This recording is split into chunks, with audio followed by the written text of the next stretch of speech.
You too. Back with another one for you. It's Tone.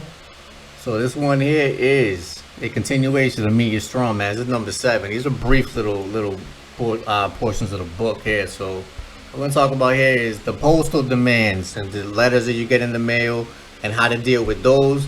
And if you're wondering why you're ending up in contracts with these people, it's because they're fucking administrative scam artists. So what you have to understand is that when it has to do with commerce, which is your fucking mailbox, they can send anything commercial, any type of offers to your fucking mailbox. And you understand the rules of the commerce game is that when somebody sends you a presentment, which is all these shits are offers, and you don't reply to it, then by default you're acquiescing to the contract, therefore making you subject to it. So if somebody sends you an affidavit in the mail and you don't fucking reply to it, technically according to law in 30 days from your unrebutted, if you don't fucking rebut the affidavit point for point within 30 days, it stands as law, and they could take you to court and fucking sue you and will probably win. That's how this fucking game works. So it ain't that they can send you something in the mail and you're gonna throw it in your fucking drawer and hope that shit goes away. What you're doing is fucking accepting the offer, and that's why you're becoming a subject to their bullshit. You gotta learn the rules to the game. Alright? Either that or rip the fucking mailbox off your house. You know what I'm saying? You do got options. But understand that when you have a mailbox on your house, like there's a lot of adhesion contracts that come along with even having the mailbox stuck to your house. I don't have one here. We live on a private fucking farmland. These motherfuckers have no jurisdiction over here. Certainly not. Not even close. Not even on a fucking sunny day for these motherfuckers would there ever be any. So postal demands. Each person generally gets a number of demands for amounts to paid bills. If you get a demand for payment, you will notice that it is not addressed to you, the human, but to a fictional strawman, which has a name which sounds like your name but is not the same. The name will be printed on the demand in all capital letters, or in rare cases preceded by Mr., Mrs., or Miss, or any of those names refer to the strawman who sounds like you, which has a creation date which matches what you have been told was your birthday. You can pay this demand if you want to, but it is entirely optional. Remember that it is not you who is being billed. Also, worth remembering is that you, the human, are bound by common law and not legal statutes or policies or whatever have you. And common law does not require you to pay any form of tax, because taxation is fucking 100% illegal. But they can tax a straw man because they created the fucking thing. So yeah, they can do whatever they want to, but it ain't you. That's what. That's the biggest thing that you gotta know, is that shit is not you. All right. So the company invoicing the straw man is hoping that you don't catch on to the fact that this is not you who is being billed, and so make the payment on a mistake on your part. And it is a fucking mistake because it's already paid. So if you didn't want to pay this unnecessary charge on behalf of the straw man, then you can mark the envelope no contract, return to sender, and mail it back to the sender. See, these are things that you can do. Any subsequent letters can be treated in exactly the same way, and all of them can. So things from the courts, all that bullshit. Okay, as in all cases, do not have any telephone conversations about it, as verbal communications bristle with legalese verbal traps. At most say that you wish to deal with any such matters by mail and terminate the call. If it does not matter if an employee turns up at your home and hands you a letter and puts it through your mailbox. The letter is not for you or even addressed to you. It is addressed to the straw man, so it can be mailed back the same way as any other letter. And that's what it is. So you don't have to take fucking possession of their bullshit because they really want to give you an offer. Same thing with tickets on the side of the road. If you read the Uniform Commercial Code, all right, by the rules of the Uniform Commercial Code, you can destroy the ticket in that motherfucker's face and throw it on the goddamn floor, but then the asshole will probably try and charge you with littering or some shit like that, because these motherfuckers don't like to lose. They hate it. So yeah, if you according to Uniform Commercial Code, you can take it, consider the fucking presentment, rip that shit into a million pieces, and tell them to shove that shit up their ass. You can absolutely do that, but you have to consider it. Consideration is key here. Right, you gotta be fucking polite, and you can politely reject their shit, or you can be disrespectful about it. Because I think that they're pretty fucking disrespectful. Personally, I do. I think they take it way too far. So anyway, recently Tony Rook in the UK took a different approach. He refused to pay for a TV license and went to court over it. There he stated that he would not pay a TV license fee. And I just found out about this in fucking England. They make these motherfuckers pay for a TV license to even have a TV in your house. You gotta you gotta pay these niggas, and if not, they'll throw you in jail. You see how stupid that shit is? But how fucking apply that to every other tax they fucking hit you with over here, even in the States. That shit is fucking ridiculous, and it's just as stupid as the fucking TV tax, bro. Because you know you wouldn't pay that shit, because I wouldn't pay that shit, and it's not happening like that. But you see how foolish this shit is, right? Fucking foolish. So, British Broadcasting Corporation intentionally misrepresented facts about 9/11 attacks. As is widely known, the BBC reported the collapse of the World Trade Center Building 7.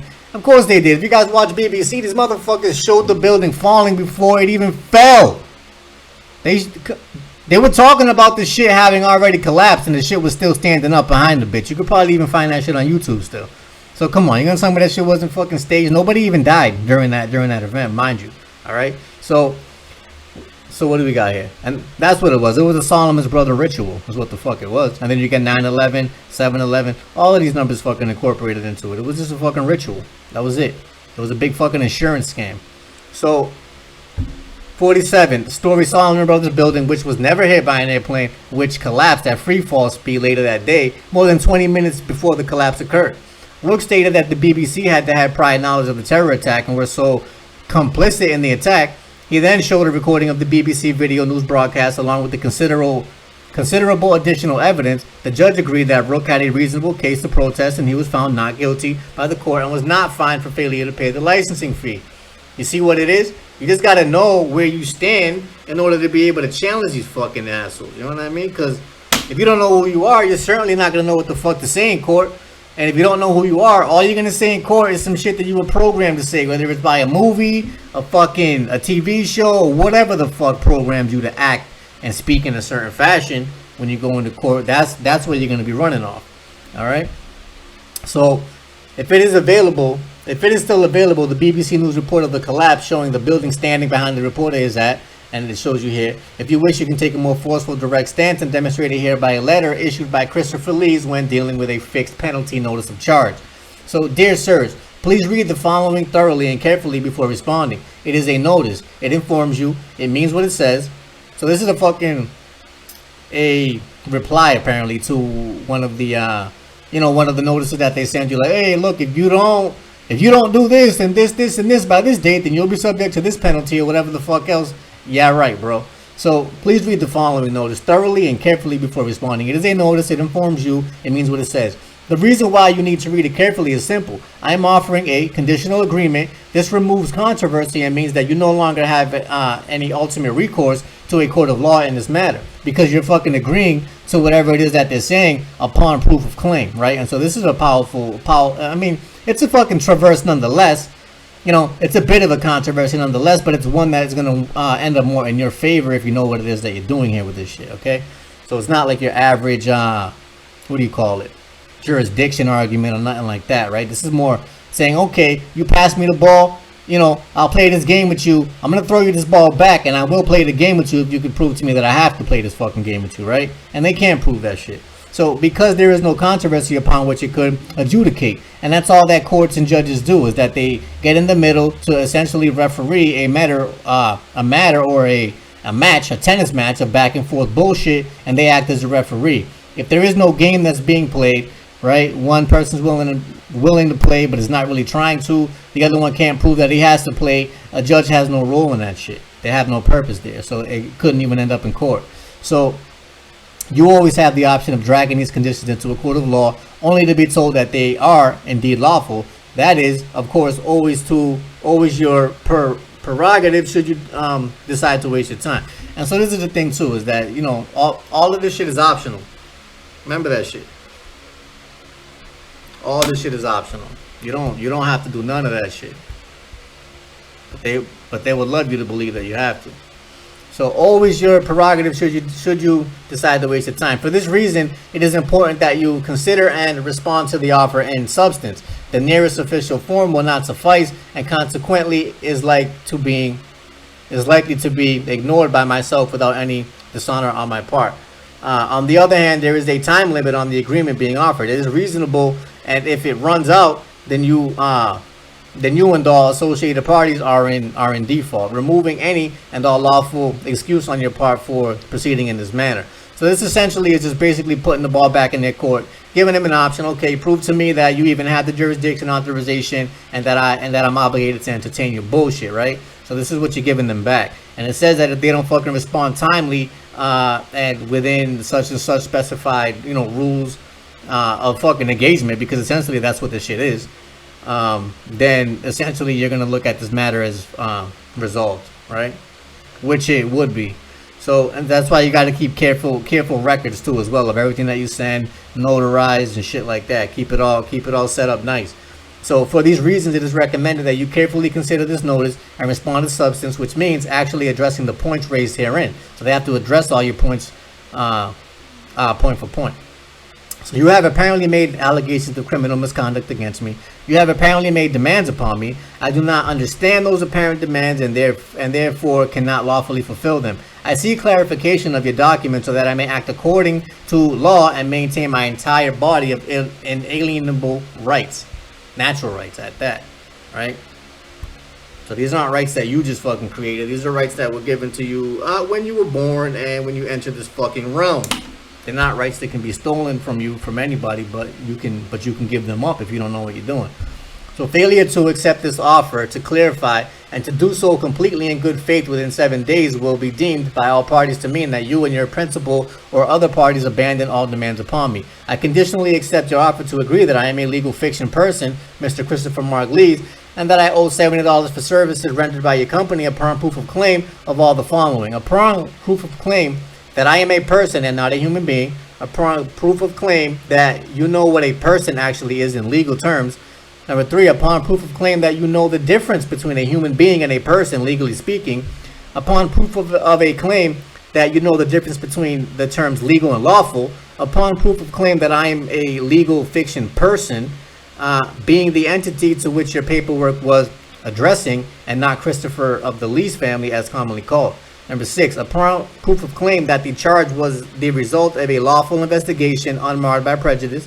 Number 7, upon proof of claim that I am a member of a society whose statutes and subsisting regulations you are enforcing. Right? So you would have to be a member of their organization or political party or corporation in order to be subject to their codes and statutes, which are not law, but they want to have you think that they're law. But they're not. They're law for them. Just like Walmart policy is law for Walmart employees, but it ain't your fucking law. Just because Walmart employees have to shave don't mean fucking you have to. You know what I'm saying? Get the fuck out of here. So, upon proof of claim that I showed you some sort of identification, upon proof of claim that there is a nameable society that I belong to and that the laws covered within any alleged transgressions state that they apply to me within that named society. Sincerely and without ill will, vexation, or frivolity, so it's not frivolous, without prejudice, all natural and inalienable rights. Please address all future correspondence in this matter to a direct human self, namely Christopher of the Lees family, as commonly called, and include the original paperwork as well. Well, copies of it. You want to keep the fucking originals. I would send these dickheads back copies of them. So, and these are different ways that you can go about dealing with these fucking presentments that they just love to give people. So, it is a game of chess. Stop playing checkers with these fucking assholes. That's what I got for you for now. Until we meet again.